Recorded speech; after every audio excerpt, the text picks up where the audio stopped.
이스라엘 백성들이 이제 본격적으로 가나안 정복 전쟁을 벌여야 될 때가 됐습니다. 가나안을 떠난 지가 벌써 400년이 지났기 때문에 남의 땅이라고 말씀을 드렸죠. 그냥 하나님이 주신 약속만 붙잡고 40년 광야 생활을 끝내고 이제 가나안 들어가기 직전 가데스 바네아에서 37년 스팀이라고 하는 곳에 와서 정탐꾼을 보내고 이제 가나안에 들어갈 준비를 마쳤습니다.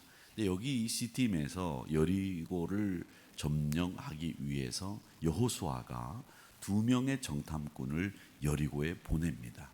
이 정탐꾼은 여리고 성에 들어가서 여리고 성이 어떤 곳인지를 파악하고 돌아오게 그 임무를 부여했는데, 여리고 성은 지금도 보면 굉장히 두꺼운 성벽이 이중으로 만들어져 있는 성입니다. 그래서 함락하기가 보통 어려운 성이 아니었습니다. 이곳에 정탐꾼을 보내서 어떻게 하면 여리고성을 점령할 수 있을까, 이런 전략을 짜게 됐습니다. 이 두 정탐꾼은 여리고성에 들어가서 제일 먼저 기생 라합의 집에 들어갑니다. 이 기생 라합의 집에 들어간 이유는 이렇게 추측해 볼 수 있죠. 다양한 남자들이 드나드는 곳이기 때문에 낯선 남자들이 들어가도 의심받지 않고 다양한 정보를 쉽게 얻을 수 있는 안성맞춤인 곳이기 때문에 기생의 집에 들어갔겠다, 이런 생각을 해보게 됩니다. 그런데 이 정탐꾼이 성에 들어왔다는 정보가 어떻게 흘렀는지 누설이 돼서 여리고 왕 귀에 들어가게 됩니다. 아마 천의 요새인 이 여리고가 누구나 탐을 낼 수 있는 성이기 때문에 여리고 왕은 누가 혹여 이 여리고 성을 탐내는가 싶어서 정보 수집에는 어떤 대가를 치르고서라도 정보 수집을 하고 성을 지키는데 만만의 준비를 한 것 같습니다. 그래서 정탐꾼이 들어왔다는 소식을 듣고는 거기에 바로 그 정탐꾼을 처치하기 위한 대응책을 마련을 하게 되는데, 저는 이 여리고 왕의 대처에 대해서 바로 2절에서 그렇게 얘기하거든요. 여리고 왕에게 어떤 사람이 말하여 이르되 이 밤에 이스라엘 중에 몇 사람이 이 땅을 정탐하러 이리로 들어왔다. 들어가자마자 2절에서 바로 그 얘기가 나오는 것을 보면 아주 기민하게 발빠르게 이 여리고 왕이 이 여리고성을 지키기 위한 대책을 가지고 있었구나라는 생각을 하게 되는 겁니다. 이게 이스라엘의 적군이기는 하고 정복해야 될 왕이기는 하나, 저는 이 사람을 통해서 배워야 될 것이 있다고 생각을 합니다. 우리가 어떤 일이든지 간에 이렇게 성실하고 발빠르게 기민하게 움직일 수 있는 대책을 가지고 있다고 하면 그 성을 지킬 수 있는 방도도 나올 수 있다. 우리도 이런 기민함은 좀 배워야 되지 않을까, 이런 생각을 해보게 되고요. 또 하나는 우리가 깨달아야 될 것은 하나님의 뜻에 의해서 가나안을 정복하고 가나안을 무찌르기 위해서 들어갔는데, 이 정탐꾼이라고 하는 사람이 들어온 것을 왕에게 고자질하는 세력이 있었다는 거죠. 즉 그 말은 뭐냐면, 우리가 하나님의 뜻을 행한다고 하더라도 우리의 반대 세력은 있게 마련이다라는 겁니다. 여러분, 그러니까 여러분이 예수님의 이름 때문에 고난당하는 것을 이상하게 생각하지 말라고 베드로 사도는 말하지 않았습니까? 이런 사탄을 동조하는 세력이 늘 우리 주변에는, 예수님을 믿는 가운데는 있다는 겁니다. 그리고 세상은 항상 하나님의 백성들에게 적대감을 지니고 있다라고 하는 것을 우리가 이 말씀 1절 2절을 읽으면서 우리가 깨닫게 되는 거죠. 자, 이 여호수아서 2장 말씀을 14절까지 오늘 읽었는데, 여러분들은 이 여호수아 2장의 스토리는 어느 정도 알고 계십니다.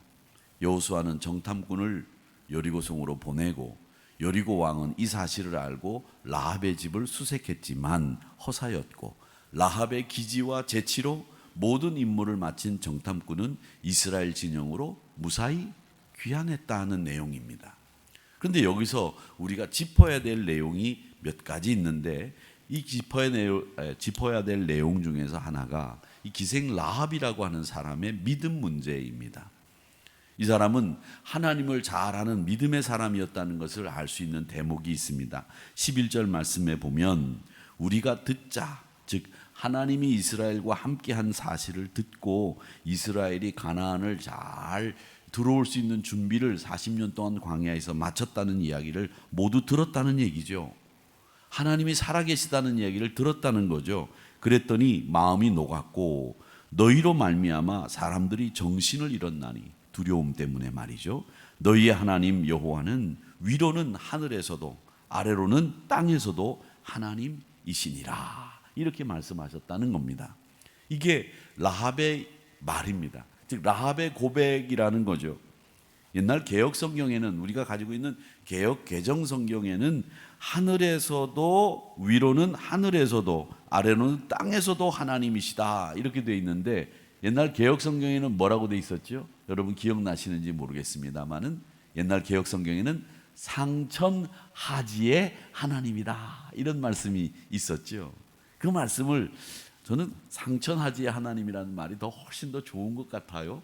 그런데 위로는 하늘로 아래로는 땅으로 하나님이시지 않느냐, 이렇게 쉽게 번역을 해놓았는데, 자, 이 믿음을 소유한 라합이 정탐꾼에게 이런 이야기를 하면서 정탐꾼을 찾으러 온 여리고 왕의 관리들에게 4절 5절 말씀해 보면 거짓말을 합니다. 뭐라고 거짓말을 하는가 하면, 그 여인이 라합이죠, 두 사람을 이미 숨겼다, 정탐꾼을 숨겼다는 거죠. 과연 그 사람들이 내게 왔었으나, 이 말은 진실입니다. 그러나 어디에서 왔는지 나는 알지 못하였고, 어디서 왔는지 몰랐다는 말은 거짓말이죠. 이스라엘 사람이라는 거, 이스라엘 진영에서 왔다는 거 다 알고 있습니다. 또 5절 말씀에 보면 성문을 닫을 때 나갔으니 어디로 갔는지 내가 알지 못했다. 내가 숨겨두었는데 어디로 갔는지 모른다라고 하는 겁니다. 이 이야기를 가지고서 우리 입장에서, 우리 예수 믿는 사람 입장에서는 라합의 행동이 굉장히 지혜롭습니다, 현명합니다, 이렇게 얘기할 수 있습니다. 그런데 이건 거짓말이지 않습니까? 그러면 라합은 거짓말을 한 건데 이스라엘 입장이 아니고 여리고 사람의 입장이라고 한다면, 여리고 왕의 입장이라고 한다면 이해하기 힘든 부분이 있습니다. 뭐냐 하면, 하나는 동족을 배반한 일이 과연 옳으냐. 여러분 안 그렇습니까? 동족을 배반하는 일이 옳으냐라고 하는 이 부분에 대해서 여러분 어떤 생각을 하십니까? 우리 한국이, 대한민국이 어떤 나라인데, 그런데 그 동족을 배반해? 안 되잖아요. 그 동족을 배반한 일이 과연 옳으냐라고 하는 부분. 그 다음에 또 하나는 여리고 왕에게 거짓말한 것이 기생 라합의 입장에서는 옳으냐라고 하는 부분. 기생 라합은 왜 고민을 하지 않았겠습니까? 동족을 배반하고 또 들통나면 큰 위험에 처할 수밖에 없는 거짓말을 한 것이 쉬웠겠습니까? 쉽지 않았을 거예요. 여기서 리즐리라고 하는 성경학자는 이렇게 얘기합니다. 라합이 하나님을 믿었다고 한다면 모든 섭리를 하나님 앞에 맡기고 정탐꾼에 대해서는 아무 말 하지 않고 그냥 관리들에게 집만 보여줬으면 라합은 그래도 더 깨끗하고 무죄했을 거다, 이렇게 이야기를 합니다만, 근데 저는 이 부분에서 이해하고 싶은 부분이 있어요. 뭐가 있느냐 하면, 이 기생 라합은 확신을 한 게 있습니다. 뭘 확신했느냐? 왕보다 뛰어난 하나님의 능력 확신했습니다. 그리고 상천하지에 하나님이 오직 한 분이시라고 하는 것을 확신했습니다. 이 부분에 대해서는 이 라합은 확신했기 때문에 민족을 뛰어넘어 하나님을 의지하고 하나님을 확신하는 것, 그 믿음을 갖는 게 맞다라고 판단을 한 거죠. 라합은 하나님의 빛 가운데로 들어왔고 또 하나님의 빛 가운데로 들어왔기 때문에 이 정탐꾼을 보호하는 것이 자기의 의무이고 합당한 것이라고 판단했기 때문에 이런 행동들을 했다는 겁니다. 근데 분명히 라합은 거짓말한 거죠. 이 거짓말을 한 것에 대해서는 우리가 그러면 어떻게 해석을 할 거냐라는 거죠. 어떤 상황에서도 목적이, 그리고 우리가 바라는 바가 있으면 거짓말을 해서도 가도 되느냐라고 하는 이 이야기가 될 수 있다는 건데, 여러분 분명히 기억하십시오. 이 라합이 거짓말한 것에 대해서는 우리가 이렇게 이 얘기를 할 수 있습니다. 우리 인간은요, 이렇게 다 연약하고 허물이 많은 존재라는 거예요. 거짓말할 수밖에 없는 그 상황을 벗어나기 위해서 연약하고 허물이 많은 게 우리 인간인데, 하나님이 그 연약함도 은혜로 덮어주신 거예요. 라합의 거짓말은 하나님의 은혜로 덮인 것이지 무죄라고 할 수는 없다, 이겁니다.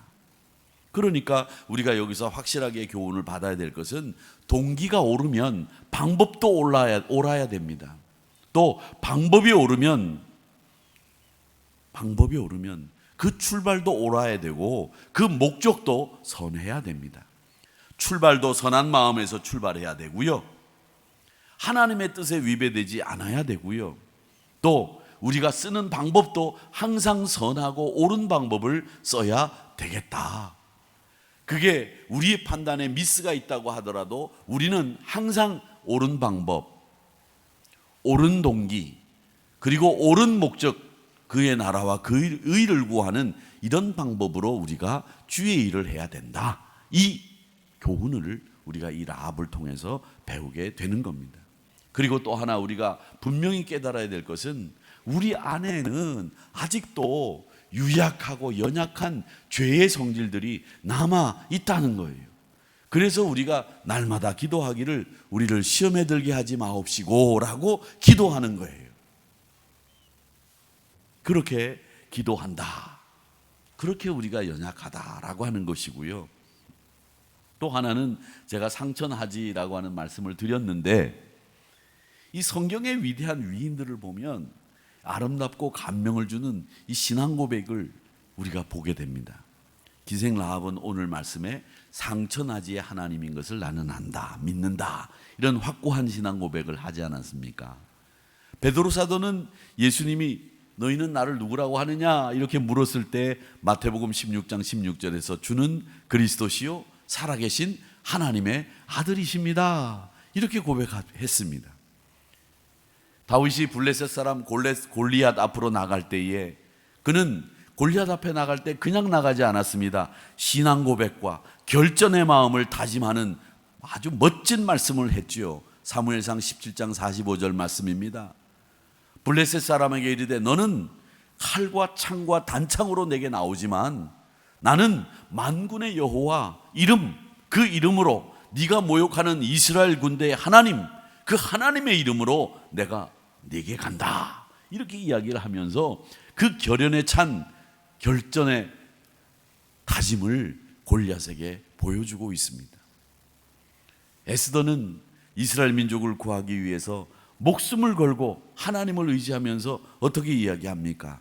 에스더 4장 16절 말씀에 보면 이렇게 얘기합니다. 내가 금식을 하되 밤낮 3일 동안 먹지도 않고 마시지도 않을 터이니 너희도 그렇게 하고 나의 시녀들과 더불어 이렇게 금식한 후에 왕 앞에 나가는 규례를 왕이 오라 하면 갈 수 있지만 오라 안 하는데도 가는 이런 규례를 어기는 일을 하고서도 나는 왕 앞에 나가서 우리 민족을 살리겠다. 그러면서 뭐라고 얘기하느냐면 내가 그러면 왕 앞에 나갈 때 죽으면 죽으리다, 이런 각오로 나가겠습니다. 이런 멋진 신앙 고백을 모르드게 앞에서 그리고 이스라엘 백성들 앞에서 하고 있지 않습니까? 그래서 지금도 죽으면 죽으리라 라고 하는 이 멋진 신앙의 고백이 우리 신앙의 모토로 삼는 분들도 많이 있습니다. 여러분, 우리 개신교회가 우리의 기초가 어디 위에 서 있는지 아십니까? 물리적으로는 도곡동 946번지라고 하는 땅의 기초 위에 서 있지만 우리 교회는, 개혁교회는, 개신교회는 베드로의 신앙 고백, 주는 그리스도십니다, 살아계신 하나님의 아들입니다, 이 고백 위에 서 있는 곳이 바로 개신교회의 모습입니다. 우리의 신앙 고백이 얼마나 중요한지를 보여주는 대목인데, 로마서 10장 10절 말씀에 보면 사람이 마음으로 믿어 의에 이르고 입으로 시인하여 구원에 이른다고 했습니다. 여러분의 신앙 고백, 그 신앙 고백이 우리 교회를 이루어가는 겁니다. 12여 년 동안 혈루증을 앓던 여인이 주님의 옷가에 손만 대도 나을 것이라고 하는 믿음으로 옷가에 손을 대지 않았습니까? 신앙 고백이 담긴 행동입니다.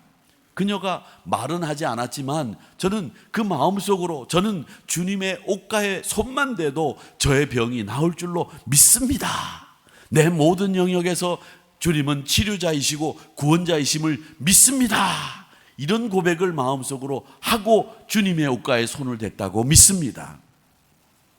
예수님과 함께 십자가에 달린 강도는 하나님 나라에 임할 때 저를 기억해 주세요, 주님, 그런 신앙 고백을 하면서 그는 구원을 받았고요, 백부장만한 믿음 우리 유대인 중에 본 적이 없다고 말할 정도로, 바울은 사도행전 20장 24절에서 뭐라고 얘기했습니까? 내 달려갈 길, 주님께 받은 사명, 하나님의 은혜의 복음을 증언하는 일에 나는 이제 마치려고 하는데 이 일을 위해서 나의 생명을 조금도 귀한 것으로 여기지 않는다, 이렇게 이야기하면서 그의 사명을 위해서 달려온 믿음의 길을 신앙 고백처럼 이야기하고 있지 않습니까? 위대한 신앙의 위인들 앞에는 그 뒤에는 항상 이런 멋진 고백들이 있다는 거예요. 저는 여러분들에게 이런 질문하고 싶습니다. 제가 설교를 준비하면서 우리의 신앙 고백을 만들자, 제가 그렇게 묵상하면서 성경에다가 썼어요. 우리의 신앙 고백. 여러분은 어떤 신앙 고백을 지금 가지고 계십니까? 어떤 신앙 고백? 베드로는 자기는 죽는 자리까지 주님 따라가겠다고 하고 주님이 죽겠다고 하니까 안 된다고 했습니다. 주님이 십자가 앞에서 3번 부인했지요. 결국 그 신앙 고백과 결단이 다 허사가 되고 말았습니다. 바울은 그의 사명이 내 다 끝날 때까지 내 목숨 귀하고 아깝지 않다, 이렇게 고백을 했는데 그 고백에 우리의 마음이 더 쏠리는 것은 그 말에, 그 고백에 걸맞는 삶을 바울은 살았기 때문이에요.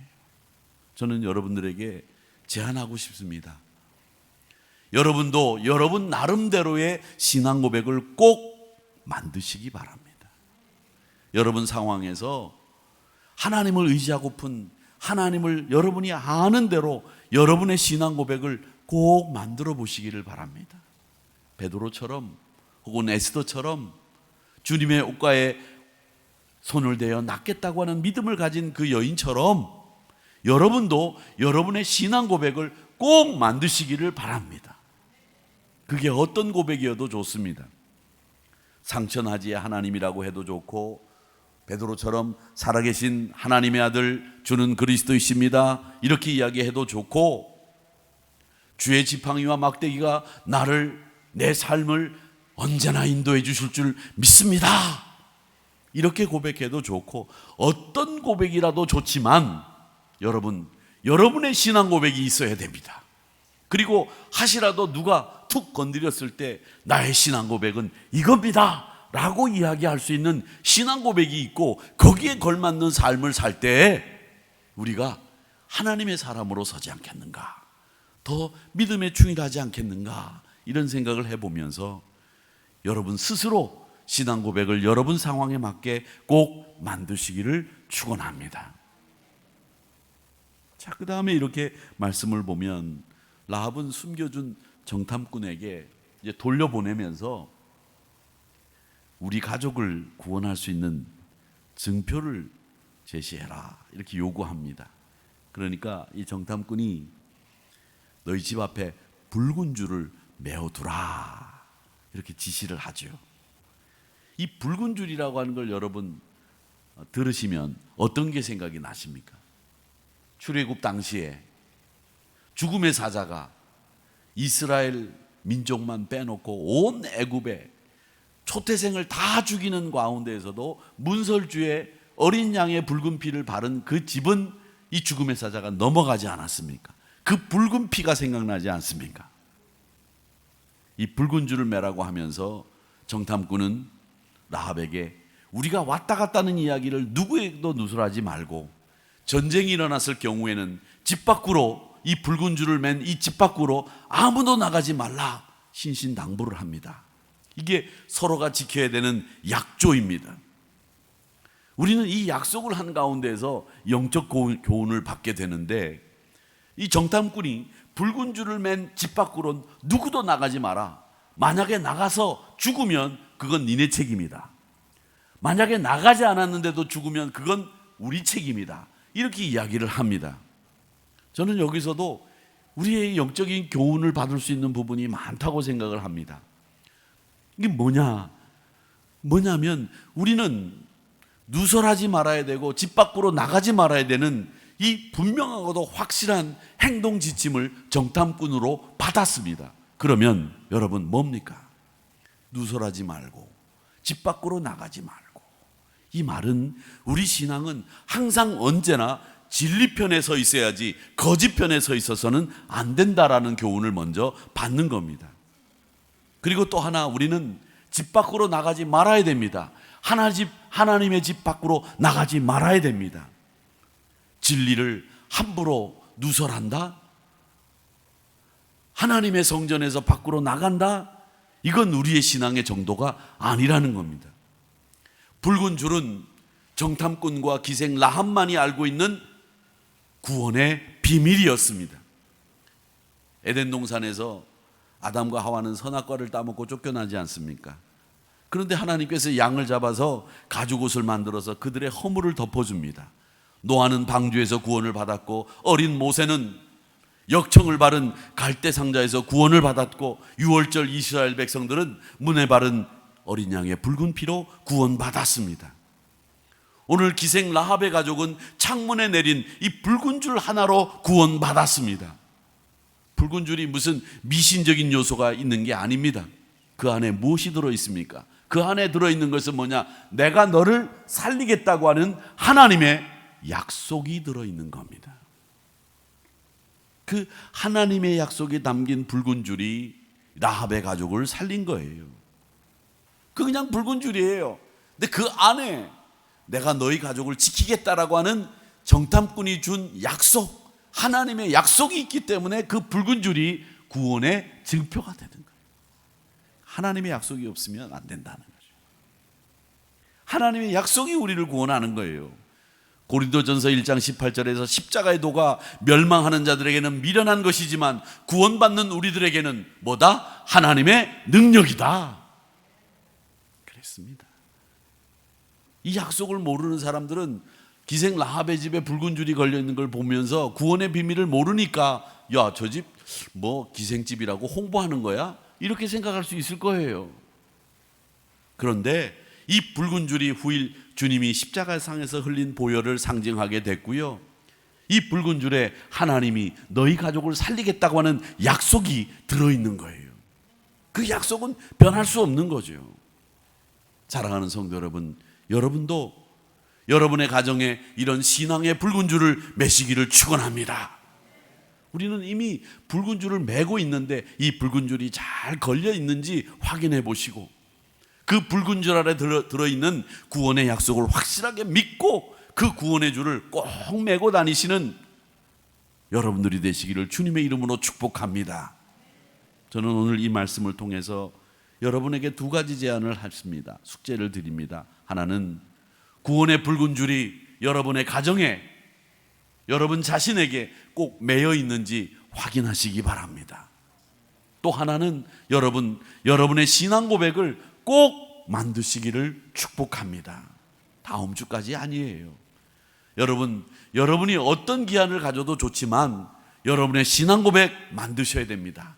상천하지 하나님, 혹은 주는 그리스도시요 살아계신 하나님의 아들입니다라고 하는 그 고백이 베드로와 똑같은 고백이 돼도 좋습니다. 신앙 고백 만드세요.